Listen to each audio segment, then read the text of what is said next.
This is Akashvani. Time for a weekly program, Our Guest. Our guest in the studio today is a very interesting person, in every sense of the term. His name is Narinder Kohli, and one facet of his is all about wildlife photography and conservation. The other facet is diametrically opposite. I think he works with a foreign bank. Let's welcome him to the studios of Akashvani. Thank you so much, Manojji. Narinder, I'm eager to know, you're a busy man with no weekends to spare. How did this come about, your interest in wildlife photography? And it's a field in itself. It's not one of those part-time hobbies or something. True. So, for that, I'll have to go around 10, 12 years back. One of my uncles, I started going to a place called Dhanori Wetlands. It's in Greater Noida. And I started liking what he's doing. He's observing birds and he's clicking. Was he an ornithologist or something? No, he was based out of Dubai and he used to come to India and he used to take me along. And that's how it all started. And then I also got fascinated with going to a place which is rural and going to such places early in the morning, observing birds and, getting closer to nature. I think that's what started fascinating me. And I started liking nature and got into this conservation space. And now, because I felt like, just clicking pictures is not enough. I should be multiplying this impact. And that is the reason why I started an NGO. And we, as part of one of our projects, we are involving kids because, our target population is kids, like youngsters who are school going, because that can help me in multiplying the impact of conservation in the long run. But when you started wildlife conservation as a subject, were you already a photographer?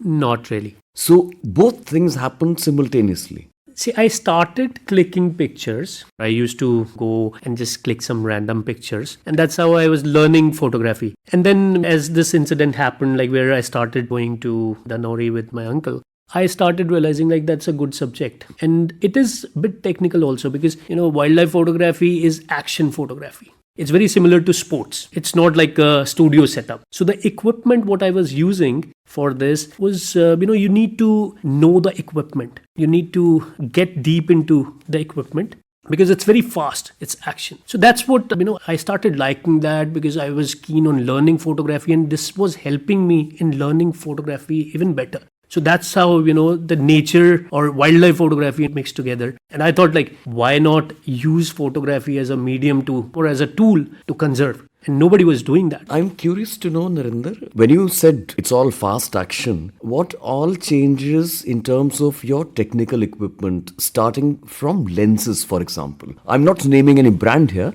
but the quality and the unit of the lenses, how does it vary from other normal cameras? If I just talk about lenses, as I mentioned, it's fast action.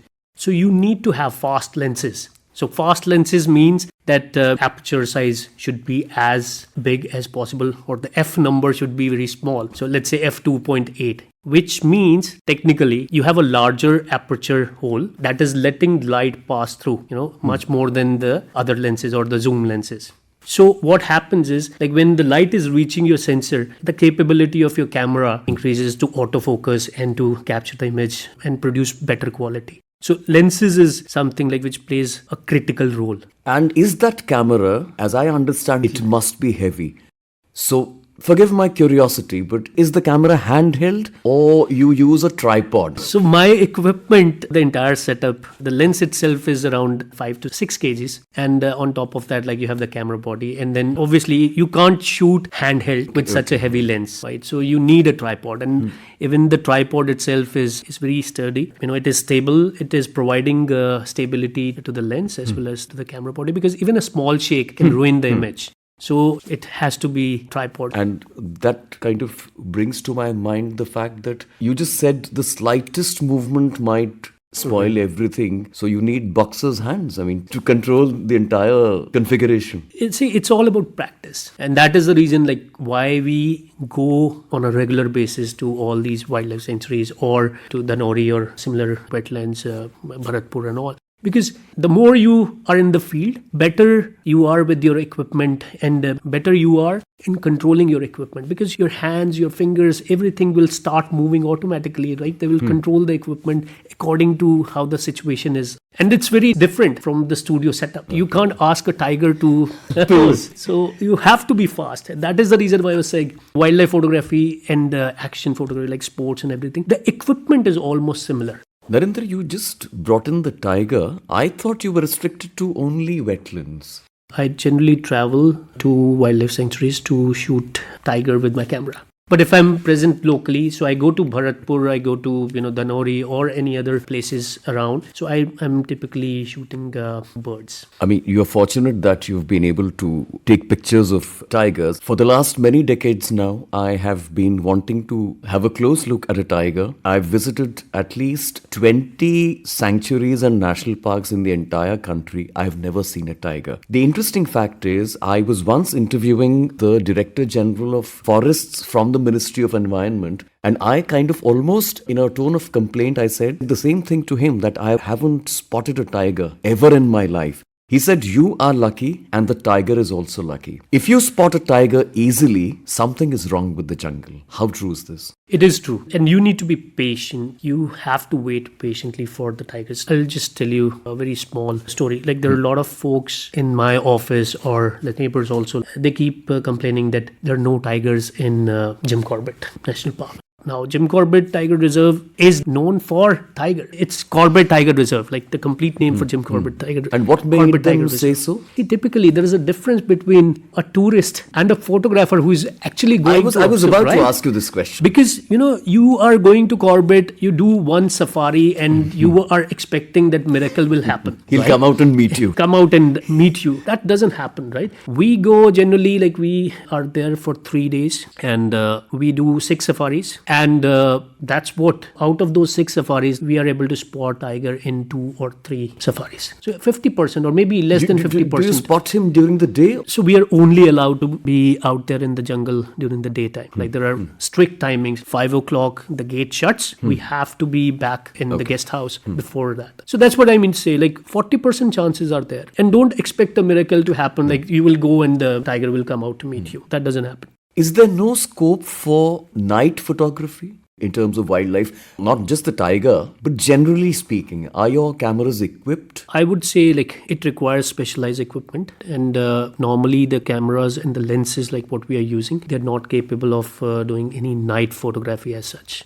But there are nowadays like camera traps and other thermal imaging systems which are available, which can be put out there in the jungle for photographing or for spotting or for counting the tigers or any other species.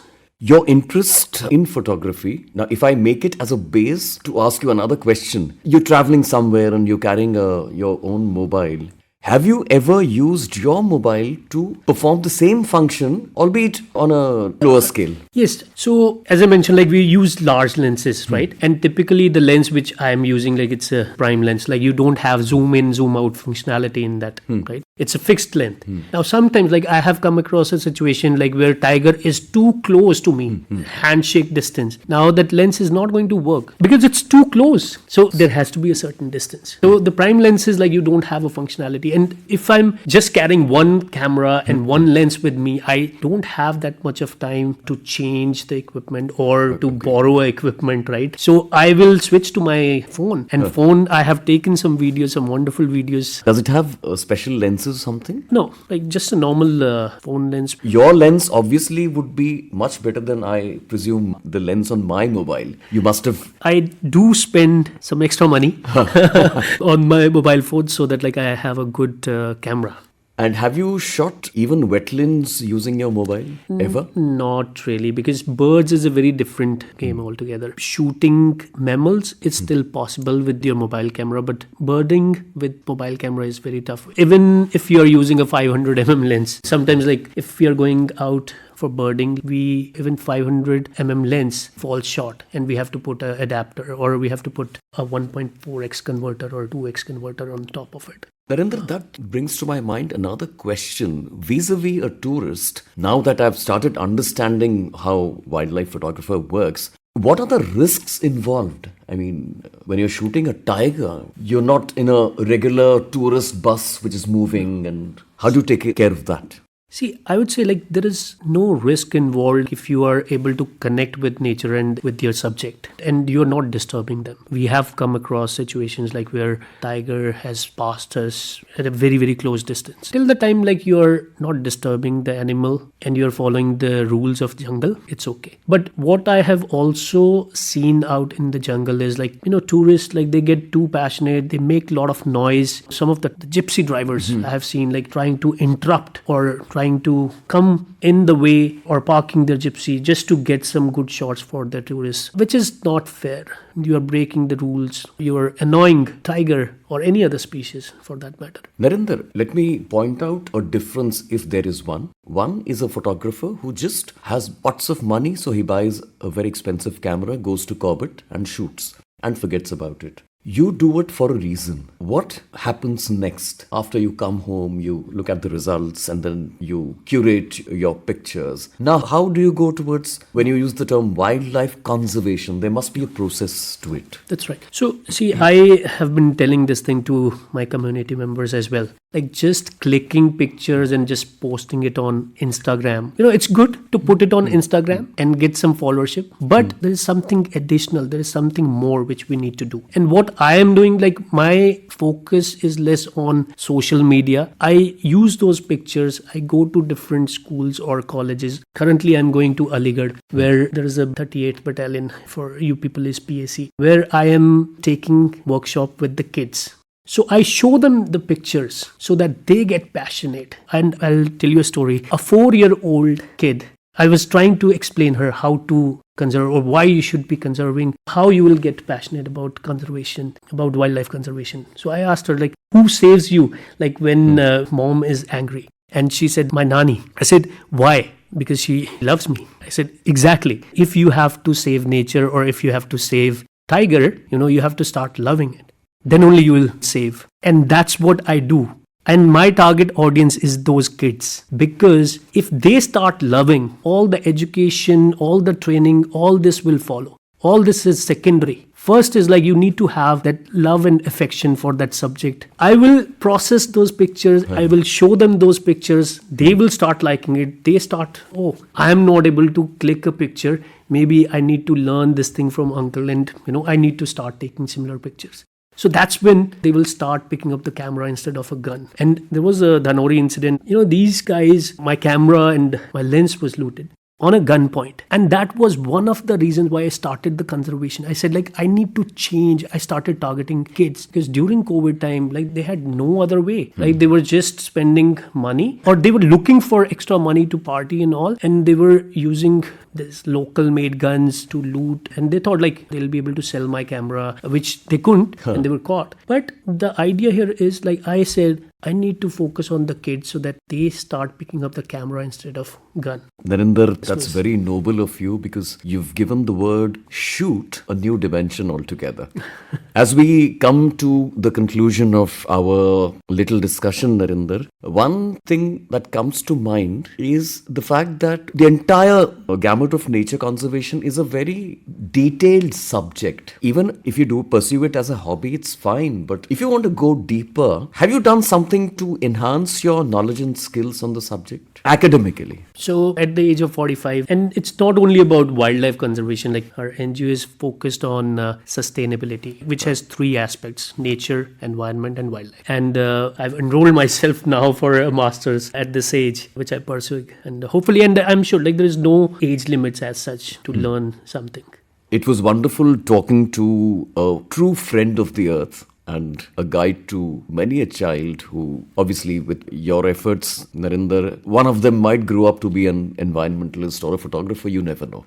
Thank you very much for coming over to our studios and spending time with us, telling us such good things. Thank you very much. Thank you so much, Manojji. You were listening to the weekly program Our Guest that is broadcast every Monday at 9:15 a.m. Don't forget to tune in next week, same day, same time and same frequency for more on Our Guest. Have a nice day.